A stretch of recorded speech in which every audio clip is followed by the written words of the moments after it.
مساء الخير يا شباب. ان شاء الله النهارده هنحل بوكلتس على يونت 4. نبتدي كده مع بعض. اول question عندي all physical and chemical change are combined with.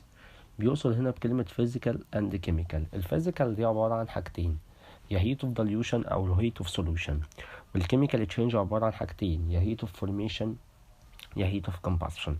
اي نوع من انواع التشينجز اللي بتحصل لاي substance لازم يصحبها يا شباب تغيير في الانرجي، ويقصد هنا بكلمة energy اللي هي الهيت اوف ماتر.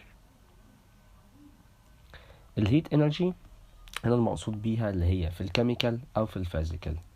question number 2 in the isolated system. يقصد هنا بالايزوليتد سيستم example حاجة زي الكاليرومتر. الايزوليتد سيستم نوع من انواع السيستمز اللي عندنا. احنا عندنا 3 انواع، يا open system يا closed system يا isolated system. الاوبن سيستم هو system that allow transferring heat or matter، بيطلع الهيت او يطلع الماتر. الكلوزد سيستم هي system allow transfer heat only، بتسمح بالهيت بس وتخرج.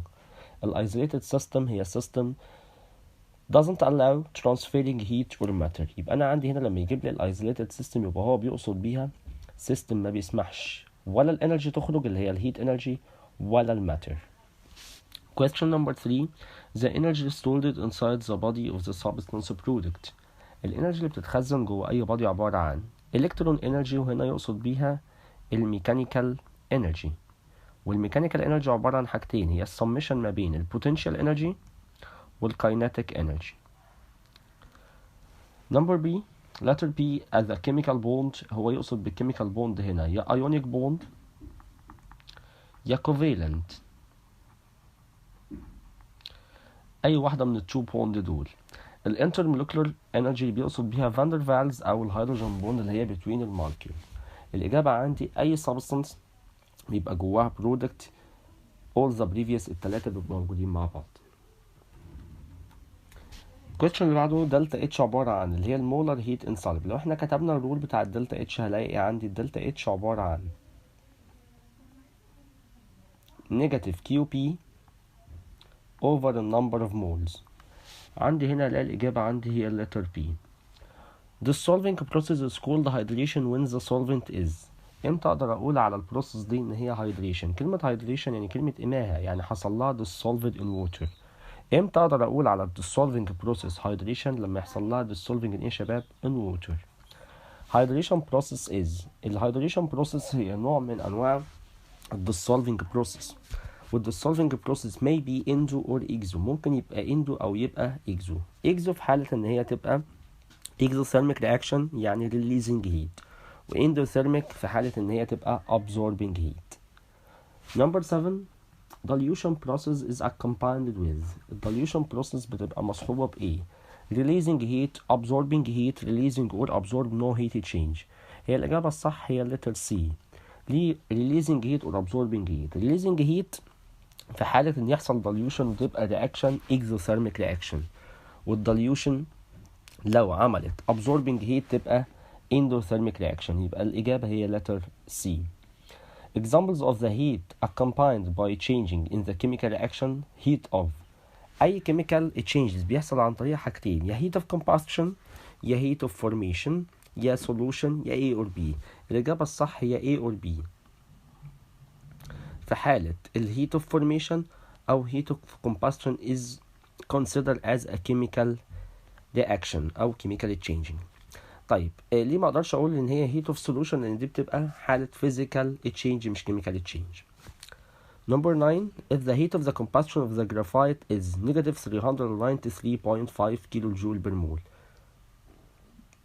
من اليونت اللي هو مديهاني اقدر اعرف ان هو هنا مديني المولر heat of combustion اللي هي الدلتا اتش نوت.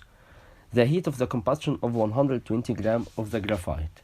هو مديني هنا 120 جرام، من اليونت بتاعتها هعرف ان هي ماس، ومديني هنا مولر ماسز للكربون. اول خطوة اعملها اجيب عندي الرول بتاعي عبارة عن دلتا اتش عبارة عن نيجاتيف كيو بي اوفر النمبر اوف مولز. عندي هنا الدلتا اتش هو مديهاني، النمبر اوف مولز انا محتاج اجيبها، والنيجاتيف كيو بي اللي هو الايه الحاجات اللي هو طالبها.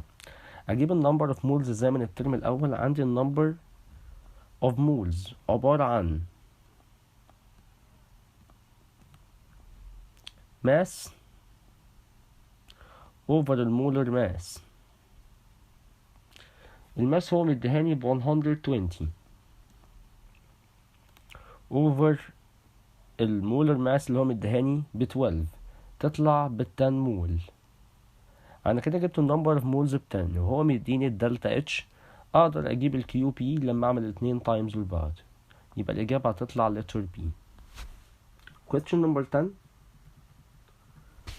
the heat formation of the 1 mole of HF of the following reaction. هو هنا بيقول لي عايز 1 mole of HF. ابص على الايكويشن اللي هو مديهاني هنا، مديني H2 plus F2 تديني 2HF.